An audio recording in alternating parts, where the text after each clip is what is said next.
फिर अध्यात्म में शरीर को भी हम अपना कह दें, स्त्री पुत्र को भी अपना कह दें, ऐसा भी कोई एक नए बता दें तो फिर रहा क्या? फिर आगे मिथ्यात्व काय को कहोगे? तो हम समझाएंगे कि अपेक्षा समझ के स्वीकार करे तो वो नए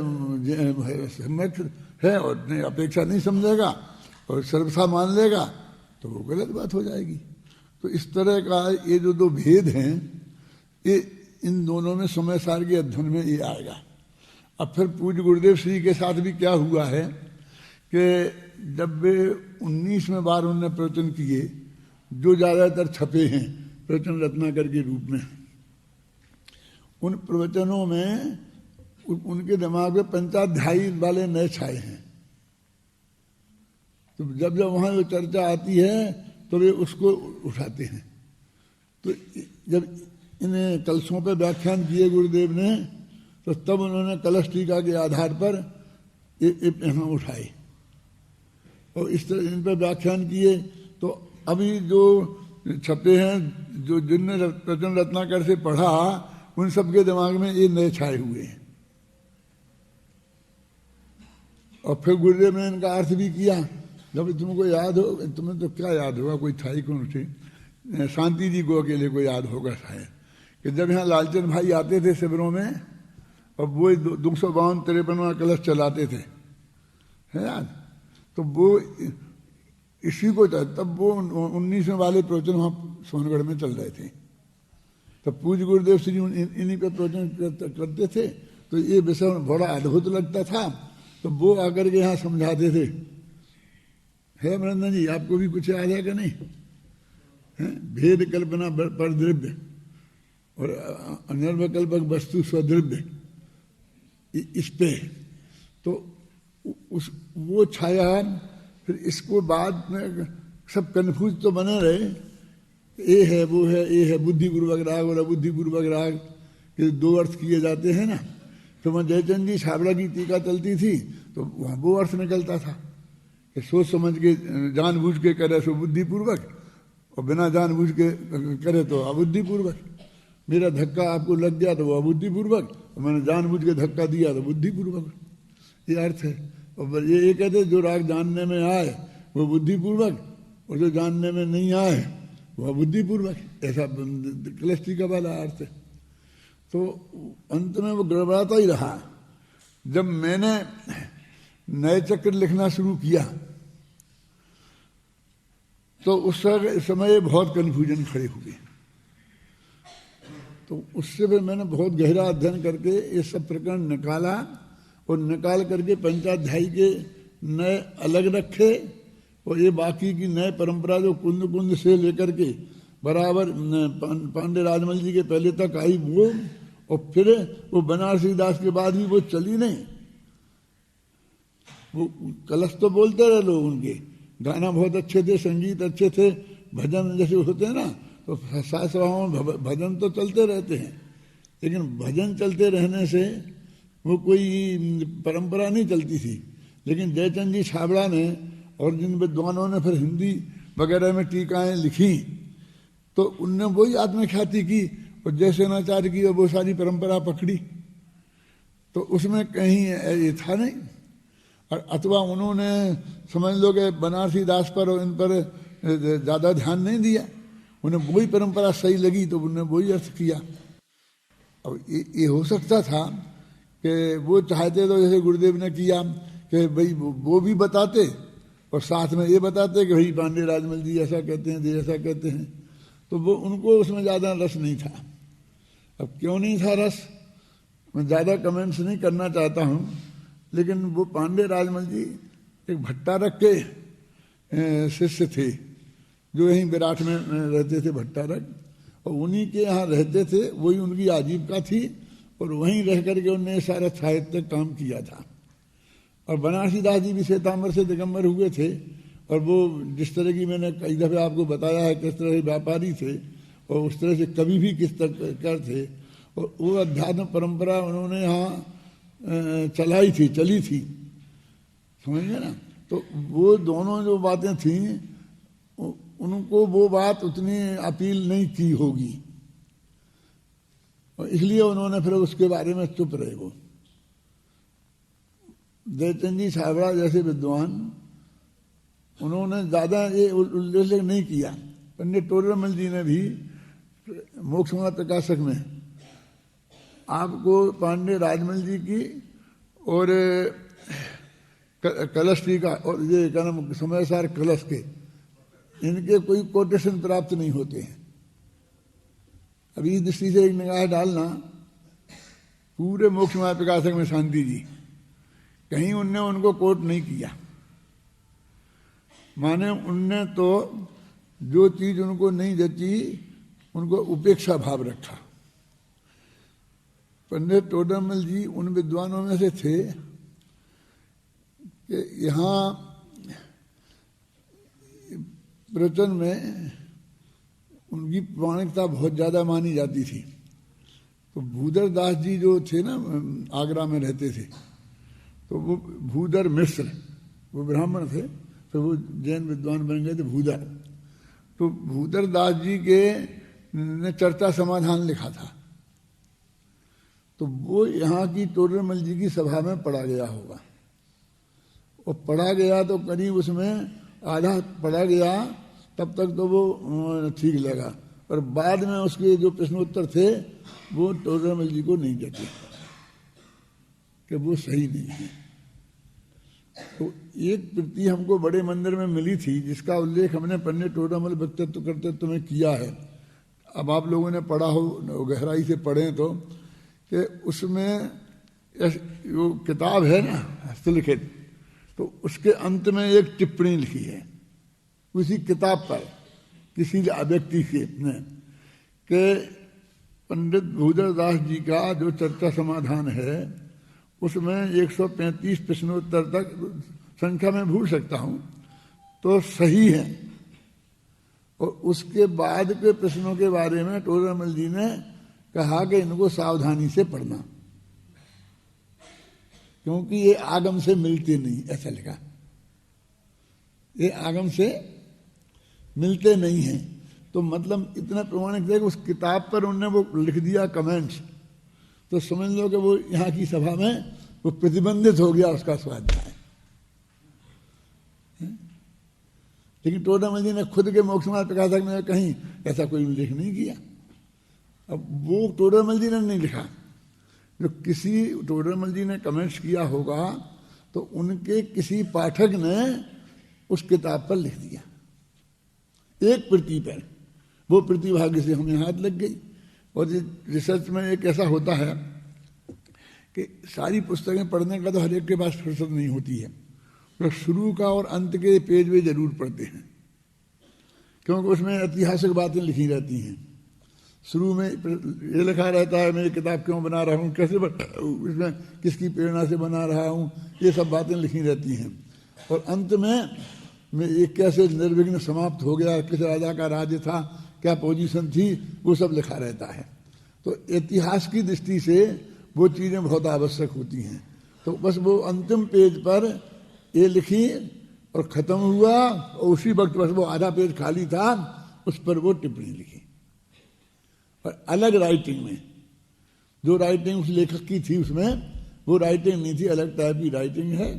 तो ये सब मैंने पंडित टोडरमल व्यक्तित्व करते में फोटो सहित उस पेज की फोटो भी दी है, उस किताब में छपा है।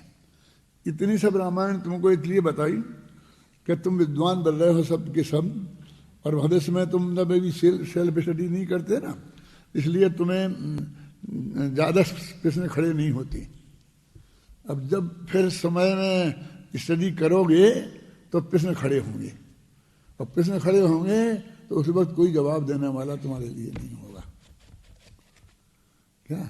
इसलिए मैं आज पहले ही जवाब दिया जा रहा हूं। क्या है?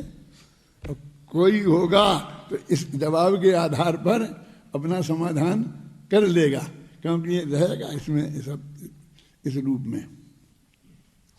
अब जब अपन में आगे बोलूँगा तो कहीं यहाँ आएगा, ये आएगा, वो आएगा, वो सब यथा स्थान आप अपनी बात को समझना। देखो अब आप निकालो वही पेज, कौन सा 33 वाला, 33वां पेज।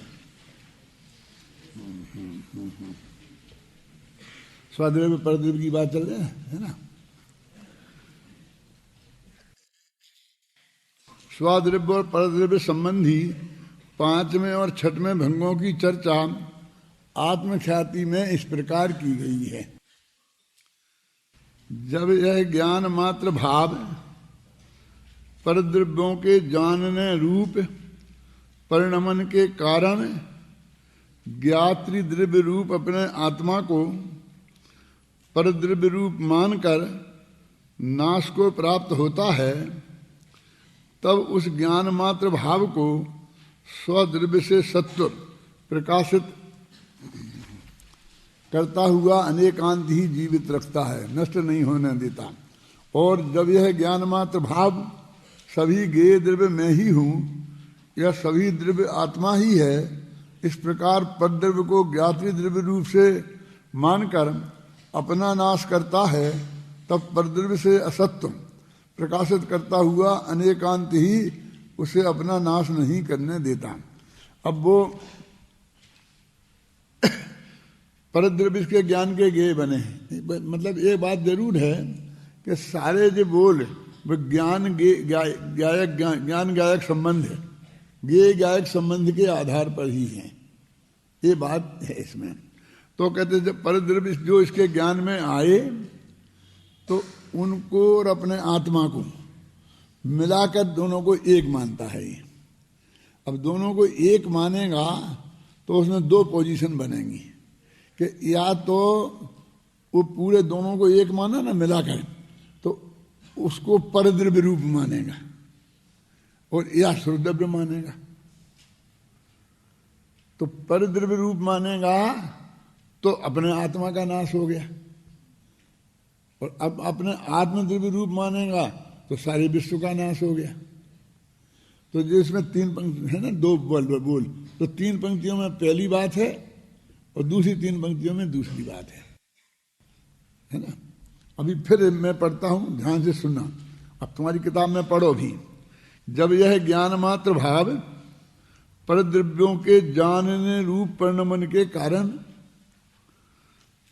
ज्ञात्री द्रव्य रूप अपने आत्मा को परद्रव्य रूप मानकर नाश को प्राप्त होता है। उन अनेक द्रव्यों को जाना, समझे ना, तो उन्हें जाना तो अपने को ही उसमें बिल्कुल ऐसा लीन हो गया कि अपन तो भूल ही गया, वो ही सब कुछ है। तो आत्मा का नाश करता है, और तब उस ज्ञान मात्र भाव को स्वद्रव्य के सत्य से प्रकाशित, तब स्यादवाद क्या करता है, वो जो जानने रूप भाव, किनको जाना उसको छोड़ दो, जानन क्रिया हुई, उसको तो ज्ञान में शामिल करो, और जो वो भाव है वो तू है, ये बताकर स्यादवाद ने उसकी रक्षा की। एक पॉइंट। अब दूसरा देखो, और जब यह ज्ञान मात्र भाव सभी ज्ञेय द्रव्य में ही हूं या सभी द्रव्य आत्मा ही है, इस प्रकार परद्रव्य को ज्ञाति द्रव्य रूप मानकर सब पर पदार्थों को अपने में शामिल कर लिया, तो तब अपने आत्मा को, क्योंकि सब गोलम गोल हो गया आत्मा में, तब परद्रव्य के से एक परद्रव्य से आत्मा असत्व है, माने परद्रव्य की आत्मा में नास्ती है। जब नास्ती है तो तुम शामिल कैसे कर सकता है, ये समझाकर स्यादवाद उसकी रक्षा करता है। माने इस तरह से स्यादवाद, ये कौन स्वद्रव्य परद्रव्य संबंधी स्यादवाद आत्मख्याति में इस तरह समझाया, और जयचंद जी छाबड़ा ने इसका अर्थ किया। अब जयचंद जी छाबड़ा क्या करते मैं आपसे पूछता हूं। देखो, ये भी था कि उस वक्त शास्त्र बहुत कम उपलब्ध होते थे, हस्तलिखित होते थे, तो आज जैसे अपने नहीं हर एक के हाथ में हो गया, हर एक को उपलब्ध हो गया, सहजता से अध्ययन कर लिया। उस वक्त तो बहुत सावधानी से अध्ययन करना पड़ता था।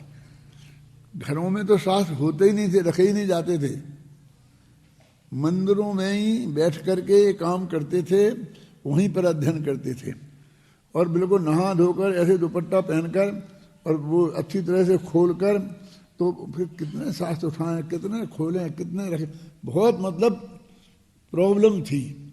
फिर भी उन लोगों ने इतना काम किया, तो जो आत्मख्याति उनके सामने थी, तो उस आत्मख्याति में से उन्होंने ये अर्थ लिखा।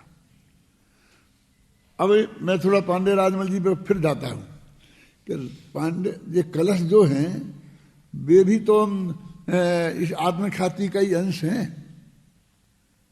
समझ में है ना। तो उन्होंने कलशों का अर्थ लिखा, तो वो अर्थ क्यों किया, जबकि उन्होंने गद्य भी लिखा और फिर पद्य भी लिखा। किसने? अमरचंद ने। तो उनने गद्य का अर्थ तो नहीं लिखा और अकेले पद्य का अर्थ लिखा। किसने? पांडे राजमल जी ने कलश जी का नाम दिया जिसे। जबकि जयचंद जी छाबड़ा ने उस गद्य का भी अर्थ लिखा और पद्य का भी अर्थ लिखा। तो ऐसा अलग अलग अर्थ कैसे हो सकता था? मेरा मतलब समझ में है ना। पांडे राजमल जी तो संस्कृत के बहुत बड़े विद्वान थे, जयचंद जी भी बहुत बड़े थे, लेकिन मेरे कहने का मतलब है उन्हें गद्य की उनने क्यों उपेक्षा की, उन्होंने कलशों की टीका क्यों की? क्या क्या अब जब वो दोनों मिक्सचर हैं और एक साथ ही टीका का नाम ही ये है, तो बीच में के पद्य कैसे गायब हो जाएंगे? कोई नाटक आपने पुराने जमाने के देखे ना, तो उसमें गद्य में बोलते थे, फिर बीच में छंद भी बोलते थे। तो ऐसा कोई छापेगा, लिखेगा कोई कि अकेला छंद ही छंद लिख देगा अकेली पद्य, कि गद्य ने पढ़ने को ही नहीं मिला। तो इसका मतलब मूल समाचार भी पढ़ने को नहीं मिला। फिर गुनगुन की गाथाएं भी नहीं पढ़ी उनने, फिर आचार्य जयसेन की तात्पर्य वृत्ति टीका भी नहीं पढ़ी, और अकेले कलश मिल गए तो कलशों की टीका उनने लिखी। तो मेरे कहने का जयचंद जी छाबड़ा ने उधर पे हाथ भी नहीं लगी हों, क्योंकि वो दूसरी परंपरा के थे ना। कौन? वे भट्टारक की परंपरा के थे। और ये लोग जयचंद जी छाबड़ा वगैरह ये शुद्ध तेरापंथ थामनाय के थे, और तेरापंथ का उदय उसको हो चुका था, आध्यात्मिक क्रांति हो चुकी थी, तेरापंथ का उदय हो चुका था। उसमें भी बड़ी विचित्रता है, जब स्टडी करो अंदर घुसो ना, तो बहुत पेंच निकलते हैं कि ये अध्यात्म का आरंभ किया बनारसी दास ने से, नाटक आगरा से शुरू हुआ, और ये आगरा से फैलते फैलते यहाँ सांगानेर तक आया। तब जयपुर तो था ही नहीं, सांगानेर आमेर इधर आया, और फिर इससे टोडरमल जी ने वही तेरापंथ अपनाया, समझ लो। वो सारे देश में टोडरमल जी ने फैलाया उसे उसको। और अभी ये टोडरमल जी, भाग्य की बात, टोडरमल जी ने समयसार की टीका नहीं लिखी, और मोक्षमाया प्रकाशक लिखा, उसमें कदम कदम पे समयसार का विषय वस्तु है टोकी। अब वो पांडे राजमल जी की परंपरा में बनारसी दास ने वो सब नाटक समयसार में वो सब लिख दिया। अब वो हो सकता है नाटक समयसार तब तक संकलित ही नहीं हुआ हो, संकलन उनके मरने के बाद हुआ हो, और वो छप करके ऐसा सामने तो सबके आया ही नहीं था। तो टोडरमल जी के सामने कितना आया ये समझ में नहीं आता, क्योंकि नहीं तो बिल्कुल उल्लेख कहीं नहीं करें नाटक समयसार का, एक छंद भी, एक पंक्ति नहीं।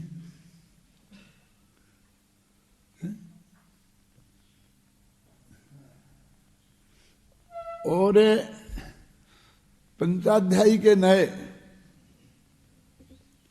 उनके दिमाग में जरूर थे, तो वो संस्कृत की थी ना, पंचाध्यायी उनने पढ़ी थी, तो राजमल जी को तो वे पंचाध्यायी के रूप में जानते थे। तो वो पंचाध्यायी पढ़ी होगी, और जो उनकी परंपरा आगम से नहीं मिली होगी, तो फिर उन्होंने ज़्यादा उसकी नहीं की, उपेक्षा कर दी होगी।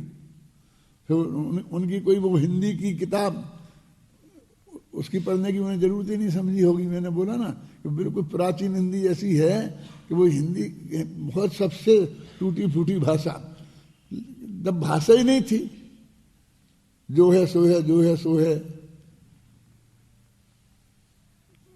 मेरे कहने का मतलब ये है कि नाथूराम प्रेमी वगैरह ने जो भी रिसर्च की है इस मामले में, तेरापंथ के मामले में, उसमें ये दाव पेंच उनकी समझ में नहीं आ सकते थे, क्योंकि वे अध्यात्मी नहीं थे। तो उनने उनकी पढ़ाई नहीं करी थी ये, तो ये जो अंतर है वो तो शायद समझ में आता नहीं था क्या। अपने मोक्षों में भी कभी कभी कितना आया। ये तो जब मैंने नए चक्र लिखा, उसके बाद में समय सारण शीलन लिखा, तब वो ज्यादा उभर के चीज सामने आई। और अभी भी कितने लोग जानते हैं बोलो आपने? अभी भी इतनी बात हो गई सामने। मैंने जो आपसे ये बात कही है, आप टच करके देखना सारे देश में कि अपने जितने कितना लोग जानते हैं उसे। ये 5-5 साल पढ़ के चले गए अनेकांत जैसे, तुम्हें पता थी? ऐसे बहुत होंगे। अपने ही विद्यार्थियों को पता नहीं होगी ना, तो बाकी के दूसरों की तो अपन क्या बात करें।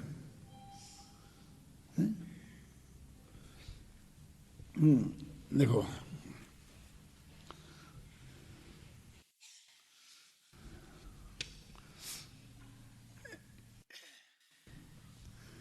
अब स्वामी जी का मैं इस संदर्भ में अवश्य पढ़ना चाहता हूं।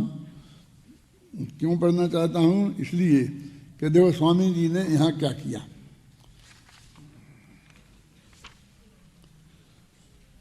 शरीर आदि परद्रव्य के परिणमन में, शरीर आदि स्पष्ट लिखे रहे तो परद्रव्य, इसे भेद कल्पना को परद्रव्य कहां कह रहे? पहले शब्द से ही बात आ गई कि नहीं आ गई? देखो शरीर आदि परद्रव्य के परिणमन करने से और जानने में आने के समय अज्ञानी का लक्ष्य परद्रव्य पर रहता है। शरीर आदि परद्रव्य की जो जो दशाएं होती हैं वे मैं ही हूं, ऐसा मानकर वह अपने ज्ञाति द्रव्य से इंकार करता है। वास्तव में तो पर का परिणमन पर रूप है, आत्म रूप नहीं है, तथा उस पर रूप का अपने में जो ज्ञान होता है वह ज्ञान अपना है, अपने से हुआ है। किंतु अज्ञानी ऐसा ना मानकर यह मानता है कि यह जो परद्रव्य का परिणमन है यह मैं ही हूं, अर्थात इसी में मैं हूं, इसी में मेरी सत्ता है। इस प्रकार स्व पर को एक में एक करता हुआ स्व का नाश करता है। इतने से स्पष्ट हो गई बात कि स्वामी जी वो बोल रहा हूँ जयचंद छाबड़ा की परंपरा वही उसी को मान रहे ना। अब देखो अब छंद पढ़ो जी, संस्कृत का पढ़ो और हिंदी का पढ़ो।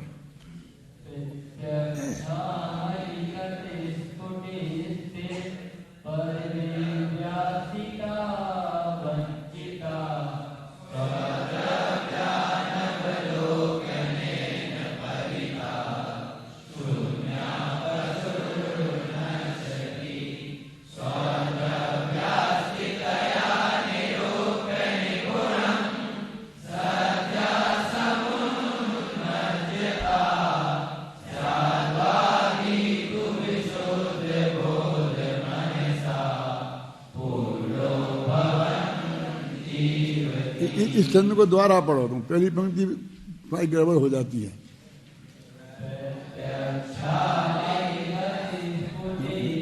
क्या कह रहे हैं?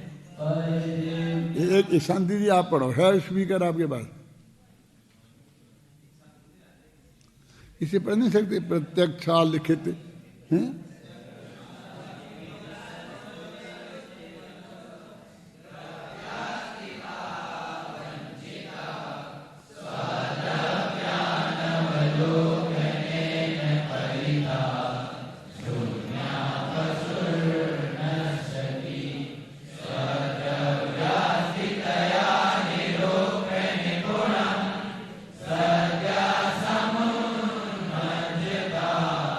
Sarva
हमने देखा ना प्रत्यक्षा लिखित स्फुट, ये प्रत्यक्ष जो है वो इंद्रिय प्रत्यक्ष की बात है। कहते जो अपनी आंख से सामने ये सारे पदार्थ दिख रहे हैं, शरीर आदि। शरीर आदि क्यों किया? क्योंकि शरीर वो तो स्पष्ट पुद्गल है, परद्रव्य है, और दिखते तो इंद्रियों से वो ही है ना। दूसरे जीव तो दूसरे दिखते नहीं है, दूसरे जीव का तो हम अनुमान ही करते हैं ना। तो देखो इसमें लिखा ना, हिंदी से अपने पढ़े, इंद्रियों से जो दिखें ऐसे तनादि पदार्थ में, आंखों से जो दिखाई देता है ऐसे शरीरादिक पदार्थों में एकत्व कर, ये मैं हूं करके नष्ट हो, निज द्रव्य को देखे नहीं। और उनके अंदर जो अपना भगवान आत्मा है उसे देखते नहीं है। अब वो बिल्कुल कितनी वो स्थूल बात है जी, वही आ गई ना 27वीं गाथा जैसी, कि जो देह और आत्मा को एक कहती है।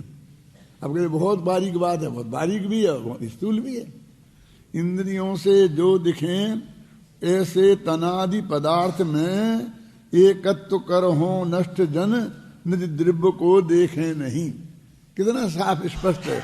इसका अर्थ करने की जरूरत है, इस पर व्याख्यान देने की जरूरत है। निज द्रव्य को जो देख कर निज द्रव्य में ही रत रहें, अपने आत्मा को देखकर वे स्यादवादी ज्ञान से परिपूर्ण हो जीवित रहें। कहते शरीर में और आत्मा एक में एक हो रहे हैं, तो अब वो यहाँ इंद्रियों से दिखे तो अपने ज्ञान के गेय बने ना। तो कहते ज्ञान के जो गेय बने और बस उसी मिक्सचर में ही सब कुछ यही मैं हूं, तो शरीर की मुख्यता हो गई ना। तो शरीर रूप अपने को माना, तो जो आत्मा जो अंदर में है उसका नाश कर दिया उसने। अब दूसरा क्या कहे दूसरे छंद में, कि जो पर पदार्थ आत्मा में ज्ञान में दिखे तो उसने अपनी ज्ञान की संपत्ति में, ज्ञान माने आत्मा, उन सब पर पदार्थों को भी शामिल कर लिया। जैसे एक राजा है तो उसके राज्य में जितनी भी जनता है वो भी अपने में शामिल कर ली, है ना। तो आप कहोगे ऐसा उदाहरण क्यों दे रहे जनता, मुस्कुरा रहे ना लोग। अरे ऐसा मानता है वो राजा, कहता है कि हमारे यहाँ रोजाना इतने मन तो आटा उठता है। चक्रवर्ती का आता ना वर्णन, कितना गेहूं आटा लगता है रोजी ना रसोई में। तो मैंने चक्रवर्ती की रसोई में, तो वो चक्री उसने आटा को भी अपने में माना ना। वो सब चक्रवर्ती खाता है क्या? हम कहें हमारे यहाँ तो 200 लोगों का खाना रोजाना होता है, तो अपने में 200 लोगों में अपने में अपना घर माना ना, कि ये हमारा घर है, इसमें 200 लोगों का खाना होता है, और ये सब एक इकाई हमें टोडर मल स्मारक भवन।